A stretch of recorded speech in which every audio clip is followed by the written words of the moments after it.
கோயம்புத்தூர்ல ஒரு 5 இயர்ஸா இருக்கேன் நானு. ஸோ இது எனக்கு வந்து 4வது மேடை. இதே நிறுவனத்துல இருந்து இது எனக்கு 2வது மேடை. இன்னும் 2 மேடை பாத்தீங்கன்னா ஸ்கூல்ல ஒண்ணு, காலேஜ்ல ஒண்ணு. ஸோ நான் நிறைய பேசணும்னு ஆசைப்படுவேன். மேடையில பேசணும், நிறைய பேர் இதை பார்க்கும்போது இப்படி பேசினா நல்லா இருக்கும் அப்படிங்கிறத ஃபீல் பண்ணிட்டே இருந்தேன். ஸோ இது எனக்கு ஒரு வாய்ப்பா இருக்குங்கிறது ஒரு நம்பிக்கையா இருக்கு. இதை ஏற்படுத்தி கொடுத்த நிறுவனத்துக்கு ரொம்ப நன்றி. கான்ஃபிடென்ஸா இருக்கும்.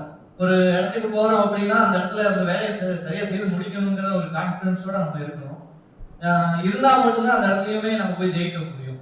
போகும்போது இந்த இடத்துல இந்த மாதிரி ஆர்டர் வராது, நம்ம இந்த வேலையை செய்து முடிக்க முடியாதுன்னு நினைச்சிட்டு போனோம்னா கண்டிப்பா அந்த இடத்துல முடியாம தான் இருக்கும். ஸோ இன்னைக்கு போறோம் அப்படின்னா இன்னைக்கு அந்த வேலையை செஞ்சு கரெக்டாக செஞ்சு முடிச்சிருக்கோம் அப்படிங்கிறதும் நம்மளுக்கு வந்து மனசு நினைச்சுட்டே இருக்கணும். அதே மாதிரி செஞ்சு முடிச்சதுக்கு அப்புறம் நம்ம நினைக்கணும் இந்த இடத்துல தப்பு பண்ணிட்டோமோ, ஆனா இந்த இடத்துல இன்னொருத்தவங்கள்ட்ட கேட்டுருந்தா அந்த வேலையை சரியா செஞ்சிருப்போமோ அப்படிங்கிற